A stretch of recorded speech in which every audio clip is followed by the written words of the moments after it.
Hi friends, എല്ലാവർക്കും ഷാനി വ്ളോഗിൻ്റെ പുതിയൊരു വീഡിയോയിലേക്ക് സ്വാഗതം. ഇന്ന് നമ്മളൊരു വെറൈറ്റി വീഡിയോ ആയിട്ടാണ് വന്നിട്ടുള്ളത്. നമ്മൾ എല്ലാവരുടെ വീട്ടിലും കണ്ടുവരുന്ന നമ്മൾ സ്നേക്ക് പ്ലാന്റിൻ്റെ തൈകൾ സെപ്പറേറ്റ് ചെയ്യുന്നതും അതേപോലെ അതിൻ്റെ വളപ്രയോഗവും റീപോർട്ടിങ്ങും ഗുണങ്ങളൊക്കെ നോക്കാം. അപ്പോൾ അതിനുവേണ്ടി ഒരു പോട്ട് നമ്മൾ റീപോർട്ട് ചെയ്യുന്നുണ്ട്. ഒരു ഏരിയ മൊത്തം നമുക്ക് ഈ രീതിയിൽ ചട്ടികളിൽ വെച്ചെടുക്കുകയാണെങ്കിൽ അപ്പോൾ നല്ലൊരു ഭംഗി ഉണ്ടാവും നമ്മുടെ ഗാർഡൻ.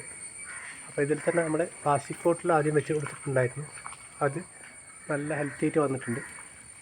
ഈ പ്ലാസ്റ്റിക് പോട്ടിലുള്ളത് നമ്മളിതേപോലെ ഒരു സിമെൻറ്റ് പോട്ടിലേക്ക് മാറ്റാൻ പോവാണ്. അതൊന്ന് റീപോർട്ട് ചെയ്യുന്നതും അതിൻ്റെ വളവും കാര്യങ്ങളൊക്കെ നോക്കാം. ഇതിപ്പോൾ നിറയെ തൈകൾ ആയിട്ട് വളർന്നിട്ടുണ്ട്. അതിൽ തന്നെ നോക്കിയാൽ മനസ്സിലാവും, 2 വെറൈറ്റി ആയിട്ടുള്ളത് കാണുന്നുണ്ട്. ഇതിപ്പം യെല്ലോ സ്നേക്ക് പ്ലാന്റ്, അതേപോലെ ഗ്രീനും കൂടി മിക്സ് ആയിട്ടുണ്ട്. ഇതിൽ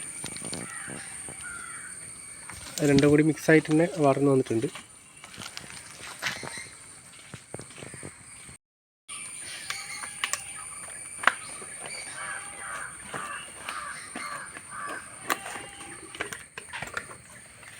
ഇതിൽ തന്നെ കുറേ തൈകളുണ്ട്. ഇതൊക്കെ നമുക്ക് സെപ്പറേറ്റ് ചെയ്തിട്ട് പുതിയ പോട്ടിൽ വയ്ക്കാവുന്നതാണ്.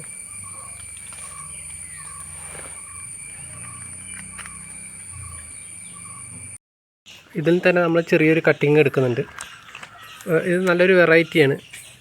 ഒരു അത്യം വലുപ്പത്തിൽ ഹൈറ്റിൽ പോകാത്ത രീതിയിലുള്ള ഒരു വെറൈറ്റിയാണ്. അപ്പോൾ ഇതിൽ നിന്നൊരു തൈ കൂടി എടുക്കുന്നുണ്ട്. അപ്പോൾ തൈകളൊക്കെ നമ്മൾ സെപ്പറേറ്റ് ചെയ്തെടുത്തിട്ടുണ്ട്. ഇതൊക്കെ നമുക്കിനി ഓരോ ചട്ടിയിലേക്ക് വെച്ച് കൊടുക്കാനുള്ളതാണ്. 5-6 തൈകൾ കിട്ടിയിട്ടുണ്ട് ഈ ഒരു പോട്ടിൽ നിന്ന് തന്നെ. പിന്നെ ഗ്രീൻ മിക്സ് ആയിട്ടുള്ള സെപ്പറേറ്റ് ആയിട്ട് എടുത്തിട്ടുണ്ട്. ഇനി ഓരോ പോട്ടിലായിട്ട് നമുക്ക് വെച്ച് കൊടുക്കാം. സിമെൻറ്റ് പോട്ടിലാണ് നമ്മൾ വെച്ച് കൊടുക്കുന്നത്. ഇതാണ് നമ്മൾ പോട്ടി മിക്സ്. ചാണകപ്പൊടി മണ്ണ് മിക്സ് ആയിട്ടുള്ള പോട്ടി മിക്സാണ്. ഇതിലാണ് നമ്മൾ സ്നേക്ക് പ്ലാന്റുകൾ വെച്ച് കൊടുക്കുന്നത്.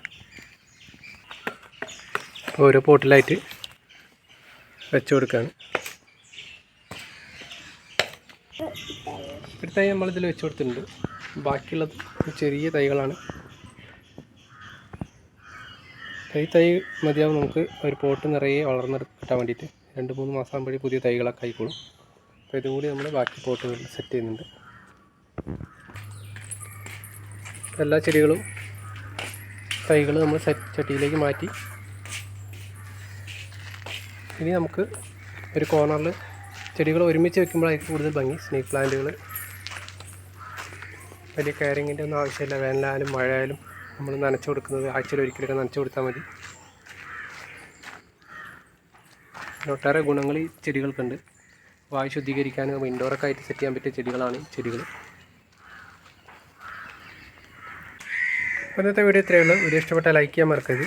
മറ്റൊരു വീഡിയോയിൽ കാണുന്നവരെ എല്ലാവർക്കും ബൈ ബൈ.